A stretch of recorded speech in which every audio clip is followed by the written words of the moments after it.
성경은 우리에게 마귀를 대적하라 라고 말씀합니다. 여러분, 마귀는 우리의 눈으로 볼 수도 없고 손으로 잡을 수도 없습니다. 그런데 어떻게 우리가 이 마귀를 대적할 수가 있을까? 그래서 마귀를 대적하라 라고 하는 성경 구절, 이 문장 앞에는 또 다른 지시 문장이 하나가 있습니다. 그것이 무엇이냐면, 그런즉 너희는 하나님께 복종할지어다. 마귀를 대적하라. 그리하면 너희를 피하리라. 이렇게 말씀합니다.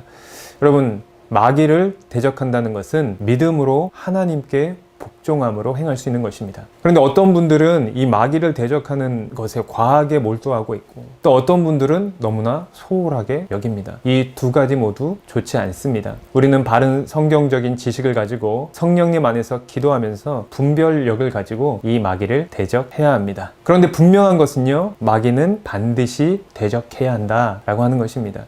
마귀를 대적하지 않아도 신실한 믿음을 가지고 바르게 살면 되는 것 아닌가? 그러면 마귀와 상관없이 잘 살 수 있는 것 아닌가? 라고 생각할 수 있습니다. 그러나 그렇지가 않습니다. 성경에 보면 남유다가 바벨론에게 멸망당하고 포로로 끌려갔던 참혹한 어려운 시기에 이야기가 나옵니다. 그때 예레미야 40장에 보면 이 남유다의 몇몇에 남은 사람들이 있었는데, 그다랴라고 하는 사람이 바벨론의 위임을 받아서 미스바에서 그 남은 몇몇의 남유다 사람들을 다스렸습니다. 이 그다랴는 사람들을 매우 평화롭고 경제적으로 안정되게 잘 다스렸습니다. 사람들은 농업 활동을 다시 재개할 수 있었고, 그다랴는 사람들에게 식량을 저장해 두고 그 성읍에 살 수 있도록 했습니다. 이렇게 평화롭고 안정된 생활을 할 수 있었던 이 남유다에, 그리고 그와 같은 지도력을 발휘했던 그다랴에게 어느 날 요하난이라고 하는 사람이 찾아옵니다. 그리고 그가 말하기를,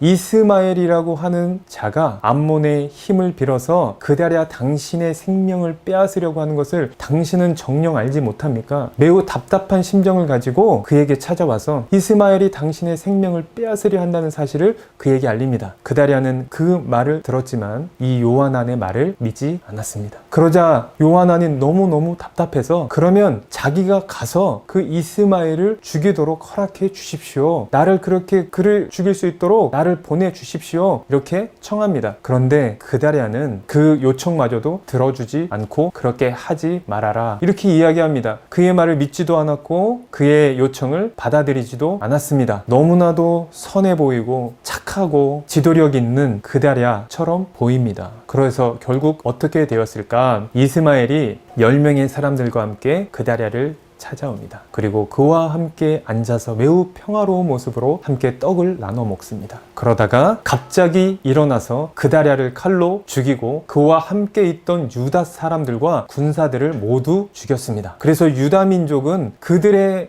땅의 남은 자들까지도 매우 큰 위기와 어려움을 겪게 되었습니다. 여러분, 나만 잘하면 되는 것이 아닙니다. 누군가 나를 대적하는 자가 있다면 그들은 틈을 타고 언제라도 우리를 멸망시키려고 다가올 수 있다는 것을 잊지 마십시오. 베드로전서 5장 8절 말씀입니다. 근신하라, 깨어라, 너희 대적 마귀가 우는 사자같이 두루다니며 삼킬 자를 찾나니 라고 말씀합니다. 여러분, 마귀는 지금도 우는 사자와 같이 삼킬 자를 찾으며 사람들을 죽이고 멸망시키고자 합니다. 그래서 우리는 깨어서 마귀를 대적해야 합니다. 예수님은 이 마귀의 일을 멸하시기 위해서 이 땅에 오셨습니다. 여러분, 우리가 아무리 바르고 신실하게 행할지라도 우리에게는 우리를 대적하는 자가 있다는 것을 잊지 마십시오. 그러므로 깨어서 예수님의 이름으로 이 마귀를 내어 쫓아야 합니다. 그러면 우리를 피할 것입니다. 마귀의 일을 멸하시고 우리에게 생명을 얻되 더 풍성히 얻게 하시는 선한 목자 되신 예수님의 은혜가 저와 여러분의 삶에 넘치시길 주님의 이름으로 축원합니다.